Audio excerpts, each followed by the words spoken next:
De 3 oitavos anos, vamos falar sobre o liberalismo econômico e sobre os déspotas esclarecidos, tá? Na aula passada, na nossa atividade 2, nós começamos a falar sobre os fisiocratas.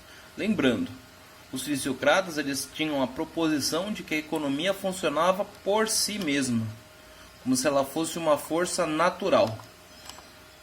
Exemplos de forças naturais? O vento, o sol, a chuva, isso é, que agem sem a interferência do homem.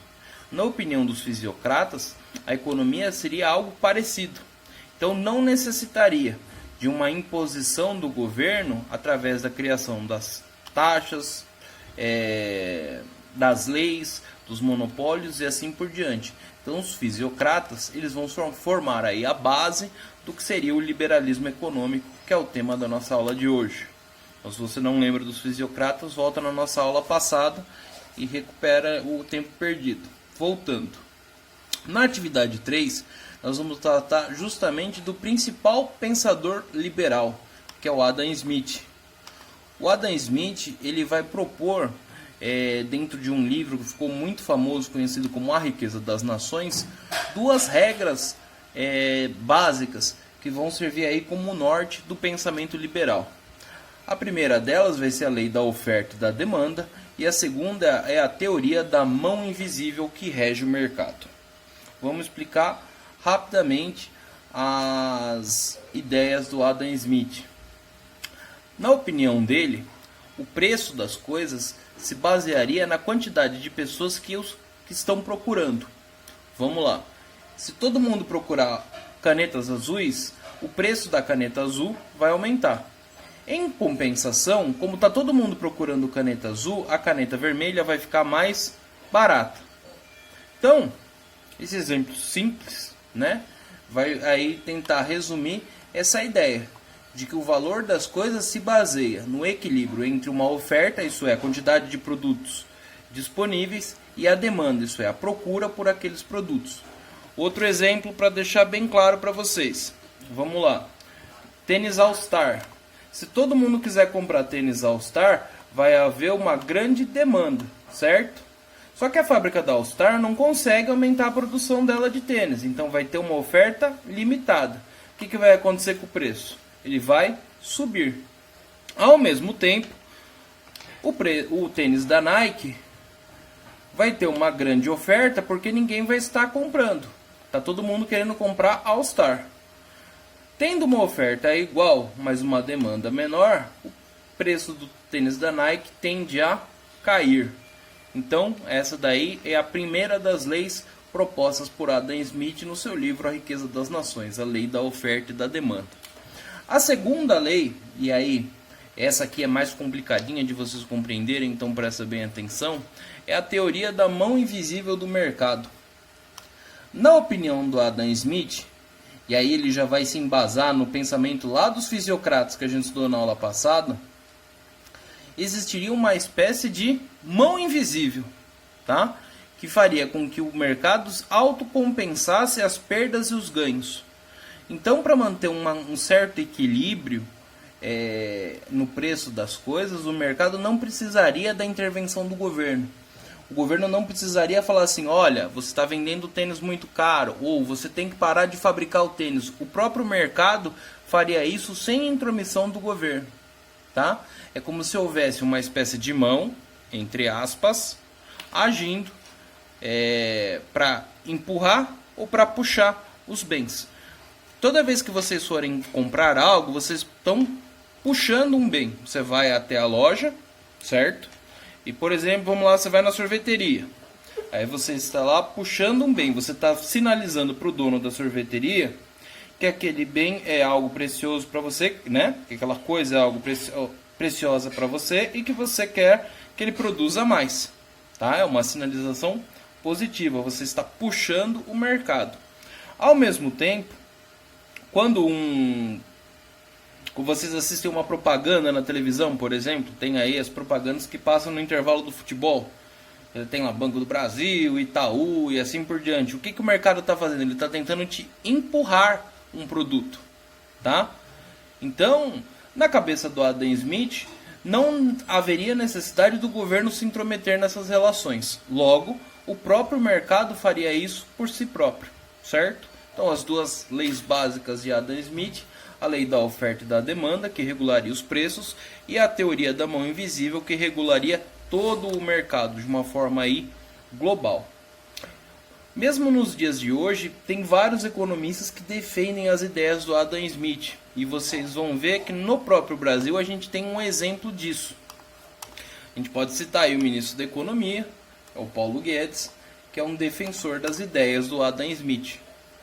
Tá? Basicamente vai ter aí duas escolas econômicas que vão estar em conflito nos dias de hoje. Você tem aí os liberais, que defendem a não intervenção do governo na economia, e você vai ter os keynesianos, que defendem uma interferência parcial do governo na economia. Vocês vão ver isso no nono ano de vocês, quando entrarem a questão da crise de 29, né? Que vai ser uma crise terrível que vai acontecer nos Estados Unidos, onde o liberalismo vai falhar na questão, principalmente, da mão invisível do mercado. Vai haver uma superprodução, essa superprodução vai gerar uma superinflação, que vai gerar um super desemprego, e vai todo mundo para o buraco, junto e ao mesmo tempo.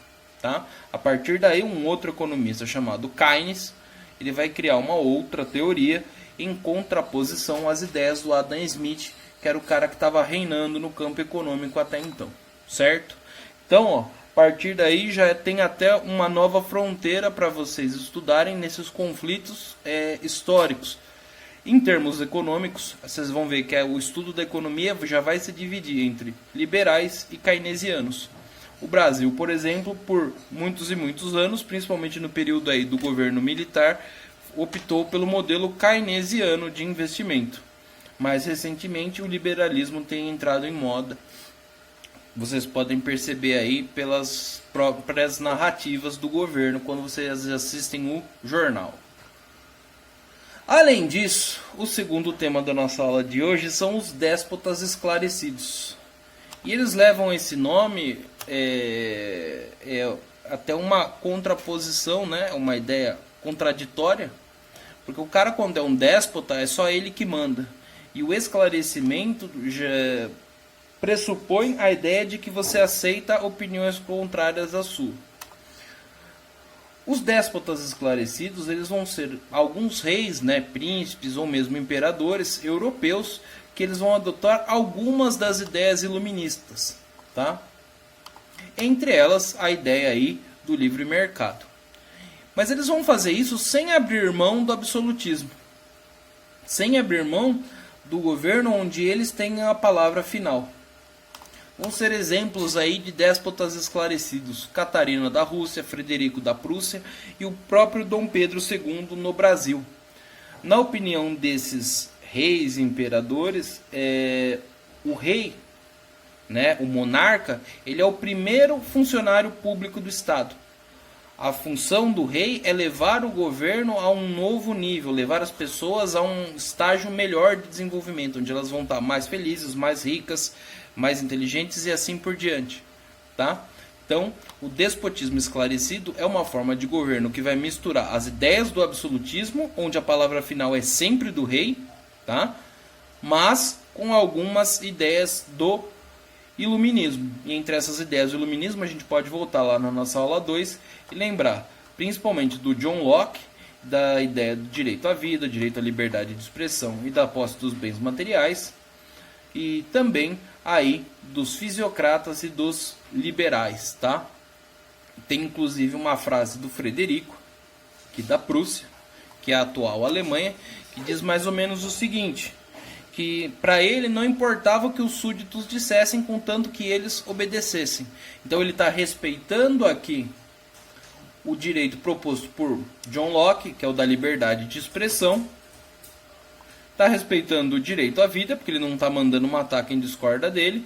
Está respeitando a posse dos bens materiais, porque ele não está confiscando a casa de quem não concorda com ele. Entretanto, ele exige que seja obedecido no fim das contas, tá? Então, um exemplo aí de despotismo esclarecido, nu e cru. Aqui a gente tem uma árvore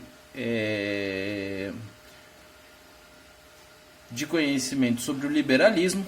Vocês vão ver aí que tem as origens, os pensadores. Eu quero que vocês prestem bem atenção nisso aqui, porque vai cair na prova de vocês, tá? Aliás, essas duas árvores, tanto da aula 3 quanto da aula 2.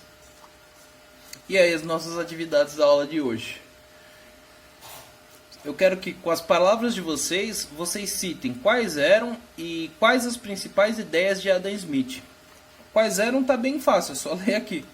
Mas eu quero que vocês expliquem com as palavras de vocês o que vocês entenderam. Eu quero que vocês discutam com seus pais e com seus colegas, se for possível, qual a opinião deles sobre o liberalismo econômico. E se o governo deve ou não intervir na economia. Qual é a opinião deles e a sua, no caso. Aqui na questão 3, se você ler o texto, você vai responder com facilidade. Você vai responder qual é o nome do ministro da Economia do Brasil. Eu acabei de citar o nome dele. Aqui na questão 4, eu quero que vocês elaborem duas histórias em quadrinhos, tá? Explicando o que vocês entenderam sobre a ideia da oferta e demanda e o que você entendeu sobre a teoria da mão invisível do mercado. Podem aí ser 6 quadrinhos para cada uma das teorias do Adam Smith. Aqui na questão 5, eu quero que vocês pesquisem quais países adotaram as ideias do Adam Smith. E por último, aqui na questão 6, eu quero que vocês elaborem uma pesquisa sobre o despotismo esclarecido. Vocês vão apontar as suas principais características, os seus pontos positivos e os seus pontos negativos, tá? Na próxima aula a gente já vai começar a tratar das revoluções que surgiram a partir do Iluminismo, que vai ser a Revolução Americana, a Revolução Francesa e as revoluções que aconteceram também no Haiti e no Brasil, tá bom? Então é isso essa semana, tem muitas pesquisas aí para vocês fazerem. Boa sorte!